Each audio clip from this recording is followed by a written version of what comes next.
نحمده ونصلي على رسوله الكريم اما بعد فاعوذ باللہ من الشیطان الرجیم بسم اللہ الرحمن الرحیم۔ سب تعریفیں اللہ تعالیٰ کے لیے ہیں جو اس کائنات کا خالق و مالک و رازق و مشکل کشا ہے۔ درود ہو امام انبیاء سید الانبیاء حضرت محمد مصطفیٰ صلی اللہ علیہ وآلہ وسلم پر، جن کو اللہ تعالیٰ نے اس کائنات کے لیے رحمت بنا کر بھیجا۔ میرے تمام بزرگوں، بھائیوں، دوستوں، عزیزوں، آپ سب سے قرآن و حدیث کی روشنی میں چند باتیں کرنا چاہوں گا۔ اللہ تعالیٰ آپ سب کو اس سے استفادہ حاصل کرنے کی توفیق عطا فرمائے اور عمل کرنے کی توفیق عطا فرمائے۔ انداز بیاں گرچہ میرا شوق نہیں ہے، شاید کہ تیرے دل میں اتر جائے میری بات۔ حضرت ابن حجر الزوجر میں ایک روایت بیان کرتے ہیں کہ وہ فرماتے ہیں کہ جو شخص نماز ترک کرتا ہے اسے سب سے پہلے تو کچھ رسوائیوں کا سامنا کرنا پڑتا ہے۔ ایک، سب سے پہلے کہ اس کی عمر میں سے برکت ختم کر دی جاتی ہے۔ دوسرا کہ اس کے چہرے سے وہ نور ختم کر دیا جاتا ہے۔ اور تیسرا کہ وہ جو کوئی بھی نیک عمل کرتا ہے اسے اس کا ثواب نہیں ملتا۔ چوتھا، اور اس کی دعائیں قبول نہیں ہوتی۔ اور آخری نمبر پر کہ جو نیک لوگ دعائیں کرتے ہیں اس کا حصہ اس کے حق میں قبول نہیں ہوتا، یعنی کہ جو اجتماعی دعا ہوتی ہے اس میں دعا کرتے ہیں کہ جی سب کو شفائے کاملہ عطا فرما، اس طرح کے وہ دعا باقی لوگوں میں کے تو حق میں قبول ہوگی، لیکن جو بے نمازی ہوگا اس کے حق میں وہ دعا قبول نہیں ہوگی۔ یہ تو دنیا میں سزا ہے، اور موت کے وقت یا نزع کے وقت اسے 3 سزائیں ملتی ہیں۔ ایک، بھوکا مرے گا، دوسرا پیاسا مرے گا، تیسرا ذلیل ہو کے مرے گا۔ اور پھر اس کے بعد جی قبر میں بھی اسے 3 سزائیں ملتی ہیں۔ ایک، اس کی قبر تنگ کر دی جاتی ہے اور اس کی ادھر والی پسلیاں ادھر اور ادھر والی پسلیاں ادھر، اور اس کی قبر میں آگ ڈالی جاتی ہے، اور اس کی قبر میں ایک اجتہا مقرر کر دیا جاتا ہے جو اسے ڈستا ہے، اور وہ 70 گز زمین کے اندر جاتا ہے، اور وہ مسلسل اسے ڈستا رہے گا۔ اور پھر روز محشر یا روز قیامت بھی اسے سزائیں ملیں گی۔ ایک تو اس کا حساب کتاب سخت لیا جائے گا، اور دوسرا وہ جہنم میں جائے گا۔ بس میرے بھائیوں، دوستوں، خود بھی اور اپنی اولاد کو بھی اور اپنے دوستوں کو بھی، میرے والد صاحب کہتے ہیں کہ جس کے ساتھ دوستی ہو اس کی انگلی پکڑ کر اسے دین کی راہ پر لے آؤ۔ اور آپ اگر اس کے لیے بہت کچھ کرتے ہیں لیکن آپ اسے دین کی راہ پر نہیں لے کے آتے، آپ نے اس کے لیے کچھ بھی نہیں کیا۔ کوشش کریں کہ آپ کا دوست ہو اور وہ جہنم میں جائے۔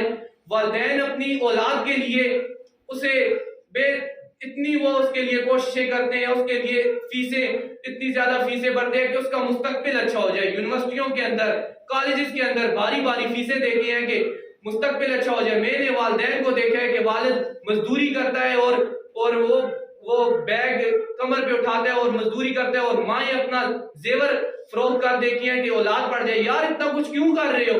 مستقبل اچھا ہو جائے۔ اور مستقبل کتنا ہے؟ 20-25 سال، اور جو اصل مستقبل ہے اس کی کسی کو فکر ہی نہیں ہے۔ اللہ اکبر۔ اصل مستقبل ہے جس وقت قبر میں جب انٹرویو کے لیے جاتے ہیں تو سب کہتے ہیں جی دعا کریں گے کامیابی سے گزر جائے، اور جو اصل مستقبل ہے جب قبر میں اتارتے ہیں اس وقت کوئی نہیں کہتا کہ اصل گھڑی تو مشکل امتحان تو اب شروع ہوا ہے، اب اس کے لیے دعا کرنا کہ اس کی یہ باقی جو منازل ہے اس میں کامیاب ہو جائے۔ اس میں کامیاب ہوگا تو ہمیشہ کے لیے کامیابی ہے۔ اور اپنی اولاد کو اور اپنی اولاد کو ہم باقی تعلیمیں تو دیتے ہیں، اور ان کے لیے دین کا جو تحفہ ہے یہ آپ لوگ چھوڑ کے جائیں۔ اور آپ لوگ انشاءاللہ نماز پڑھیں گے جی انشاءاللہ، اور ہاتھ اٹھا دیں ذرا نماز کے لیے۔ اور اس کے بعد جی اللہ تعالیٰ کو راضی کرنا کتنا آسان ہے کہ ساری زندگی گناہوں نافرمانیوں میں گزار دو، ایک مرتبہ کہہ دو یا اللہ توبہ، یہ میرے کپڑے ہیں انہیں دھونے کے لیے 1 بالٹی پانی چاہیے، اور 80 سال کے گناہوں کو دھونے کے لیے تو اللہ تعالیٰ کہتا ہے کہ تیری آنکھ میں آنسو کا ایک قطرہ جو تیری آنکھ میں ہی رہے، آنکھ سے باہر بھی نہ نکلے، میں تیرے 80 سال کے گناہ معاف کر دوں گا۔ اور ہمارا دوست ناراض ہو جائے، ہماری والدہ ناراض ہو جائے، ہمیں اسے منانے کے لیے اس کی منتیں کرنی پڑیں گی، اس کی خوشامدیں کرنی پڑیں گی، اور وہ ذات جو کسی کی محتاج نہیں، نہ نبیوں کی محتاج نہیں، نہ کسی کے سجدوں کی محتاج نہیں، اور اسے منانے جاؤ اور وہ کہے ویلکم، کس ذات کے ساتھ، کس غفور الرحیم، ذات کے ساتھ ہمارا پالا پڑا ہے. اور اس کے بعد اب والدین کی فضیلت پر کچھ بات کرنا چاہوں گا. ایک صحابی نبی صلی اللہ علیہ وآلہ وسلم کی خدمت میں حاضر ہوئے اور انہوں نے عرض کی یا رسول اللہ میرا والد میرا باپ میرے جو پیسے میری جو دولت ہے وہ خرچ کر دیتا ہے اور مجھ سے پوچھتا بھی نہیں ہے. نبی صلی اللہ علیہ وآلہ وسلم نے ایک بندے کو پیغام دیا جاؤ اس کے باپ کو بلا کے لاؤ اور اسے کہا کہ تیرے بیٹے نے تیرے متعلق شکایت کی ہے. تو اس نے آتے ہی دل میں کچھ اشعار کہے, زبان سے نہیں دل میں, اور وہ دربار رسالت میں پہنچائی تو جبرائیل امین نے آ کے نبی صلی اللہ علیہ وآلہ وسلم کو پہلے ہی بتا دیا تھا کہ اس سے سب سے پہلے آپ کے اللہ نے حکم دیا اس سے پہلے وہ پوچھے جو اس نے دل میں اشعار کہے تھے جو یہ آ رہا تھا. تو اس نے کہا اشہد ان لا الہ, اللہ کا آپ اللہ کے رسول ہیں, اللہ بھی آپ کا رب بھی سچا ہے اور آپ بھی سچے ہیں. میرے دل میں کچھ اشعار گئے تھے اور آپ کے اللہ نے عرشوں پر سن لی اور اس نے آپ کو کہا کہ اس نے کہا کہ بیٹا جس دن تو پیدا ہوا اس دن ہم نے اپنے لیے جینا چھوڑ دیا اور تیری زندگی کے سفر میں تیرے ساتھ شروع ہو گئے اور تجھے ٹھنڈی چھاؤں میں بٹھانے کے لیے گرم ہواؤں سے لڑتے رہے اور تجھے سرد ہواؤں سے بچانے کے لیے میں برفانی راتوں میں کام کرتا رہا اور تیری ایک مسکراہٹ دیکھنے کے لیے ساری رات میں جاگتا رہا. اور میں نے سوچا کہ جس طرح مجھے خیال آیا کہ جس طرح میں تیرے لیے دعائیں کرتا رہا تیرے لیے دکھتا تھا تو بھی میرے لیے ایسا ہی کرے گا. لیکن جب تجھ میں جوانی کی لہر دوڑی اور تو مجھے ایسے دیکھنے لگا کہ جیسے میں غلام ہوں اور تیری آنکھیں ماتھے پہ چڑھ گئی کہ جیسے میں غلام ہوں اور تو میرا آقا ہے, تو میں نے اپنی 30 سالہ زندگی کو جھٹلایا. میں نے کہا چلو یہ بیٹا ہوتا تو ایسا تو نہ کرتا. تو نبی صلی اللہ علیہ وآلہ وسلم اتنا روئے کہ انہیں ہٹکی لگ گئی اور نبی صلی اللہ علیہ وآلہ وسلم نے اس نوجوان کو یہاں سے پکڑا اور کہا دفع ہو جا, تو بھی تیرا مال بھی تیرا سب کچھ تیرے باپ کا ہے. اور ایک اور واقعہ آپ سے عرض کروں گا. حضرت بایزید بستامی فرماتے ہیں کہ میں نے ماں کو کہا کہ تو مجھے اپنے حق معاف کر دے, میں اللہ تعالیٰ سے اپنے حقوق معاف کروا لوں گا. تیرے حق ادا کروں یا اللہ تعالیٰ کے حق ادا کروں. تو انہوں نے 12 سال جنگلوں میں نکل گئے اللہ تعالیٰ کی طلب میں اور ایک مرتبہ بستام کی سمت سے گزر ہوا اور سوچا چلو ماں کو ہی مل جاؤں, ماں کو ہی سلام کر جاؤں, اور سوچا کہ اتنی کوئی ماں کی خدمت تو کی نہیں, رات کا وقت ہے اسے تنگ کیوں کروں. تو تہجد کا وقت تھا تو نالی سے پانی آیا تو سوچا ماں اٹھی ہوئی ہوگی تو دروازے کے قریب ہوئے اور ماں نے دعا کے لیے ہاتھ اٹھائے ہوئے تھے, یا اللہ اے اللہ میرا بیٹا بایزید تیری طلب میں نکلا ہے, تو اسے مل جا. میں نے اسے اپنے حقوق معاف کر دیے. تو وہ دروازہ کھٹکھٹاتے ہیں اور اس کے ماں کے قدموں میں لپٹ جاتے ہیں کہ ماں جس رب کو میں جنگلوں میں تلاش کرتا رہا وہ تو میری ماں کے پاس موجود ہے. اور ایک حضرت مالک بن دینار رحمت اللہ علیہ نے جس وقت حج کیا تو بہت لوگوں نے حج کیا, لاکھوں لوگوں نے حج کیا اور ان کے ذہن میں خیال آیا کہ ان لوگوں کا حج بھی قبول ہوا ہے لاکھوں لوگوں کا. تو وہ گھر گئے سوئے اور رات کو انہیں خواب آئی کہ اللہ تعالیٰ نے انہیں کہا کہ بے شک لاکھوں لوگوں نے حج کیا اور لاکھوں لوگوں کا قبول ہوا اور اللہ تعالیٰ چاہے تو گھر میں ماں باپ کا دیدار بھی کرو تو اللہ تعالیٰ حج کا ثواب دیتا ہے. لیکن اللہ تعالیٰ نے کہا ایک شخص ہے محمد بن ہارون بلہی, اس کا حج قبول نہیں ہوا, باقی سب کا قبول. ان کی آنکھ کھلی اور وہ اسی وقت نکل گئے اور حج کی کرنے کے لیے جائے تو اس طرح گروہ بنے ہوتے ہیں. تو وہ بلخ کے نوجوانوں سے جا کے ملے, ان سے پوچھا کہ یہ محمد بن ہارون بلخی کیسا شخص ہے. انہوں نے کہا کہ اس نے تو اپنا مال و متاع اپنے جائیداد سب کچھ اللہ کی راہ میں دے دی اور 24واں تو وہ حج کرنے آیا ہے. تو انہوں نے کہا کہ تم لوگ تو یہ کہہ رہے ہو اور میں نے خواب میں دیکھا ہے اس کا حج ہی قبول نہیں ہوا. تو انہوں نے کہا کہ وہ پہاڑ پر نوافل پڑھ رہے آپ ادھر جائیں. وہ ان کی طرف گئے, انہوں نے کہا کہ آپ محمد بن ہارون بلخی. اس نے کہا آپ محمد بن دینار ہے, مالک بن دینار ہے. انہوں نے کہا آپ کو کیسے پتا ہے. تو انہوں نے کہا کہ آپ آئے کیوں. انہوں نے کہا ایسے ہی. انہوں نے کہا سچ بات بتاؤ. تو انہوں نے کہا کہ ایسے ہی 24 سال ہو گئے ہیں میں حج کرنے آتا ہوں, اس غفور الرحیم اللہ تعالیٰ کے گھر میں آتا ہوں اور حجر اسود کو بوسے دیتا ہوں اور پھر بھی وہ غفور الرحیم کوئی نہ کوئی اللہ تعالیٰ کا نیک بندہ آ کے مجھے یہ کہہ دیتا ہے کہ تیرا حج قبول نہیں ہوا. وہ اس کے قریب ہو کے بیٹھ گئے اور اس کا ایک بازو بھی نہیں تھا. تو اس سے پوچھا کہ ایسا کیا ہوا. تو اس نے کہا کہ رمضان کے دن تھے, عصر کے بعد کا وقت تھا اور میں گھر آیا اور میری والدہ تندور پر روٹیاں پکا رہی تھی. تو میں شراب کے نشے میں تھا. میں نے کہا کہ مجھے روٹی دو. تو اس نے کہا کہ تیرا تو روزہ نہیں ہے, جن کا روزہ ہے ان کا تو خیال کر.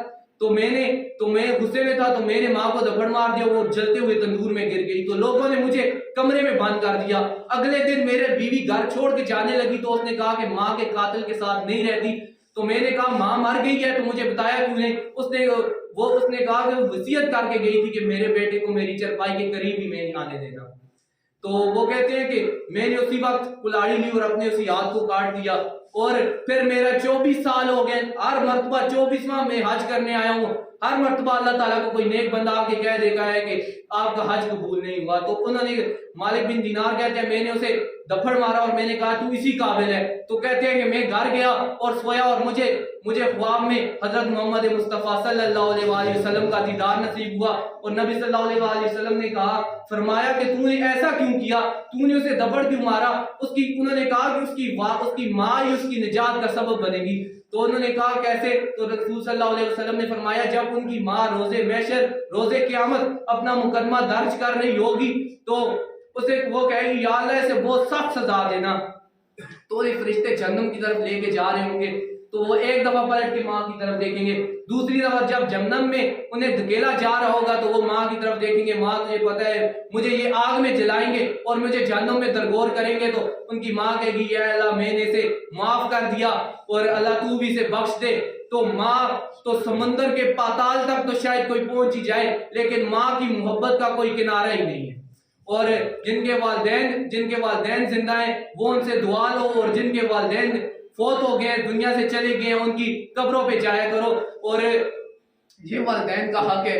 عبداللہ بن مطرف رحمۃ اللہ علیہ نے خواب دیکھا کہ قبریں پھٹی اور قبروں کے لوگ نکلے, وہ اس طرح کچھ چیزیں اٹھا رہے ہیں اور ایک شخص ان میں جو تھا وہ درخت کے ساتھ اس طرح ٹیک لگا کے بیٹھ گیا. تو یہ پوچھتے ہیں کہ یہ لوگ کیا کر رہے ہیں؟ اس نے کہا کہ ان کے جو گھر والے یا ان کے لواحقین جو کچھ بھی ان کی طرف وہ احسان و ثواب قرآن پڑھتے جو کچھ بھی کرتے یہ وہ اٹھا رہے ہیں. تو اس نے کہا کہ آپ کیوں نہیں کر رہے؟ تو انہوں نے کہا کہ میرا ایک بیٹا حافظ قرآن ہے اور وہ روزانہ میرے لیے ایک قرآن سال ثواب کرتا ہے تو پھر مجھے اس کی ضرورت نہیں رہتی. تو اور انہوں نے پوچھا آپ کا بیٹا کیا کرتا ہے؟ تو اس نے کہا کہ اس کی مٹھائی کی دکان ہے. تو ان کی آنکھ کھلی تو وہ صبح اسی بازار گئے اور انہوں نے دیکھا کہ ایک نوجوان ہے مٹھائی بیچ رہا ہے. تو اسے انہوں نے پہلے آبزرو کیا, اسے دور سے دیکھتے رہے, پھر اس کی دکان کے اندر گئے, اسے کہا کہ تم کیا پڑھ رہے ہو؟ اس نے کہا کہ میں قرآن پڑھ رہا ہوں. اور انہوں نے کہا کہ کس کے لیے پڑھتے ہو؟ اس نے کہا کہ والد کے لیے پڑھتا ہوں. انہوں نے کہا کتنا پڑھتے ہو؟ اس نے کہا روزانہ ہی ختم کرتا ہوں. اور اس نے کہا اتنی مشقت اٹھاتے ہو؟ اس نے کہا کہ میرا والد میرے لیے بہت کچھ چھوڑ گیا ہے اور میں چاہتا ہوں کہ کچھ والد کے لیے بھی سال ثواب کر دوں اور اس کے لیے کچھ اپنا حصہ چھوڑ جاؤں. تو والد وہ عظیم ہستی ہے, اگر آپ کے زندہ ہیں تو ان سے دعا لو اور ان کے منہ سے اف تک بھی نہ لو. اور مجھے میرے والد صاحب باتیں بتاتے رہتے ہیں دین کے متعلق اور علم میں بڑا خمار ہوتا ہے.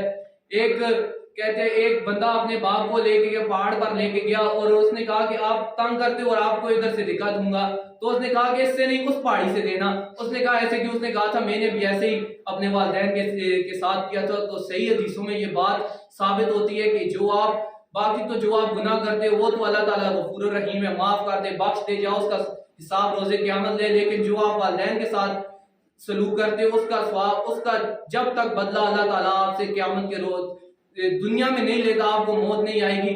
اور جس کے ماں باپ زندہ ہوں اسے نہ داتا دربار جانے کی ضرورت ہے نہ ملتان جانے کی ضرورت ہے. جسے ماں باپ کے قدموں سے نہیں ملتا اسے آمنہ کے لال کی چوکھٹ سے بھی نہیں ملتا.